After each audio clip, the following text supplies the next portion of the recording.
बड़ी खबर आ रही है। नोटबंदी के मामले में सुप्रीम कोर्ट ने जो फैसला दिया उसमें यह कहा कि सरकार ने जो फैसला लिया वो सही है, यानी नोटबंदी पर केंद्र सरकार का फैसला सही है। सुप्रीम कोर्ट में यह कहा गया।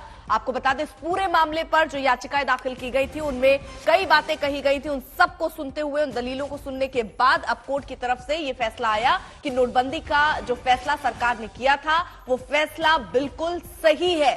किस तरीके की और दलीलें रही, वो जैसे जैसे जानकारी मिलेगी वो हम आप तक पहुंचाएंगे। लेकिन बड़ी खबर इस वक्त की आपको बता दें, 2016 में नोटबंदी हुई थी और उसके बाद ये पूरा मामला जब कोर्ट में पहुंचा, 58 पिटीशन थी, 5 जजों की बेंच इस पर सुनवाई के बाद आज उन्होंने आदेश देना था। और जो खबर आ रही है कि फिलहाल सरकार का ये फैसला सही है।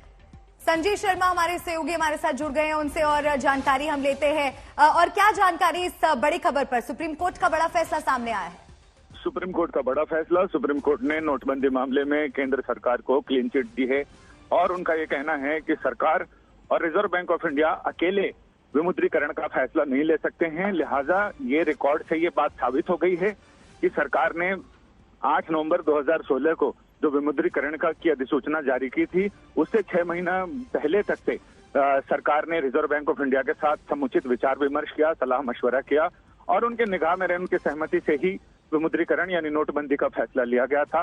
लिहाजा सरकार को क्लीन चिट है और 5 जजों की संविधान पीठ ने सर्वसम्मत फैसला इस मामले में सुनाया है। लेकिन जस्टिस नागरत्ना, उनकी अपनी रीजनिंग है और वो अभी फैसला, अपना पार्ट जो उनकी रीजनिंग है वो भी सुनाने जा रही हैं। फिलहाल जस्टिस भूषण आर गवई ने 5 जजों की ओर से जो कंकरेंट जिन मामलों पर सहमति बनी थी 5 जजों की, वो फैसला सुना दिया है, जिसमें जस्टिस नागरत्ना भी इस फैसले से सहमत हैं। लेकिन उनकी रीजनिंग अलग है, लिहाजा वो अपनी रीजनिंग अलग से बता रही हैं। लेकिन संजय, बहुत सारी खबरें बीच में ये भी चल रही थी कि हलफनामे में आरबीआई ने बहुत सारी चीजों का जिक्र नहीं किया जिसको लेकर उन्होंने अपनी नाराजगी रखी या अपनी आपत्ति जताई थी। क्या उसको लेकर भी कोर्ट की तरफ से कोई आदेश दिया जाएगा या ऐसी खबरें भी हैं, इनमें सच्चाई भी है? इसमें जिस समय सुनवाई के दौरान बहुत सारी चीजें साफ हो गई थी जो हलफनामे में नहीं था, उसके बावजूद कोर्ट ने सवाल जवाब में सारी चीजें क्लियर कर ली थी। और अब नोट बदलने को, पुराने नोट बदलने को, जिनके पास अभी भी पुराने नोट हैं, उसके लिए क्या कोई समय सीमा दी जा सकती है?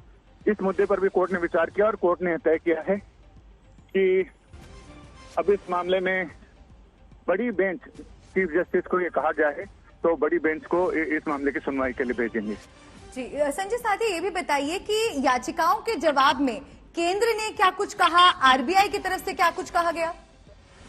याचिकाओं के जवाब में केंद्र सरकार की तरफ से ये कहा गया कि ये दावा, याचिकाकर्ताओं का ये दावा बिल्कुल गलत है कि उन्होंने केंद्र सरकार ने कोई कंसल्टेशन नहीं किया था आरबीआई के साथ। और ये भी कहा गया कि सरकार इस तरह से पूरी सीरीज बंद नहीं कर सकती है, कुछ सीरीज के नोटों को बंद किया जा सकता है। लेकिन कोर्ट ने इस मामले में कहा कि केंद्र सरकार को आरबीआई एक्ट के तहत यह अधिकार है। ये जरूर है कि केंद्र सरकार अकेले फैसला नहीं ले सकती, आरबीआई की सलाह से फैसला लेना पड़ेगा और आरबीआई भी अकेले फैसला नहीं ले सकती है। तो ये एक विस्तृत जजमेंट है जिसके इम्पोर्टेंट पार्ट कोर्ट ने अभी पढ़कर सुनाए हैं पीठ की ओर से। लेकिन संजय, अब बहुत सारी चीजें, जैसे जैसे ये पूरा फैसला सामने आएगा तस्वीर और क्लियर होगी। लेकिन जो हलफनामों को लेकर कई बातें कही जा रही थी, जिसमें कहा जा रहा था कि कैश टू जीडीपी अनुपात नोटबंदी के बाद 3 साल के अंदर ही नोटबंदी से पहले वाले स्तर पर पहुंच गया, इस तरह की तमाम बातें थी, इन पर क्या स्पष्टीकरण हुआ? तमाम बातों पर अभी विस्तृत फैसला जब अपलोड होगा वेबसाइट पर, उसके बाद ही इस पर विचार किया जा सकेगा। फिलहाल तो कोर्ट ने सरकार को बड़ी राहत दी है। कोर्ट ने सरकार को बड़ी राहत दी है और ये नोटबंदी के सरकार के 8 नवंबर 2016 के फैसले को क्लीन चिट दे दी है। ये सरकार के लिए बड़ी राहत है। संजय, केंद्र से सिफारिश करने के लिए आरबीआई अधिनियम के तहत प्रक्रिया का पालन किया गया। आरबीआई की केंद्रीय बोर्ड की बैठक में निर्धारित कोरम को पूरा किया गया था, जिसने सिफारिश करने का फैसला किया गया था। इस पॉइंट ने, इस फैसले में कितनी अहम भूमिका निभाई है?